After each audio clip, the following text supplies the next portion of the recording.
माहोल झाला आहे का नाही. वातावरण नाही हे असं हो वरून बघ.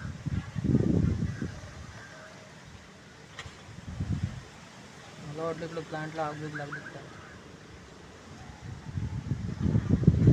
न्यूज बघून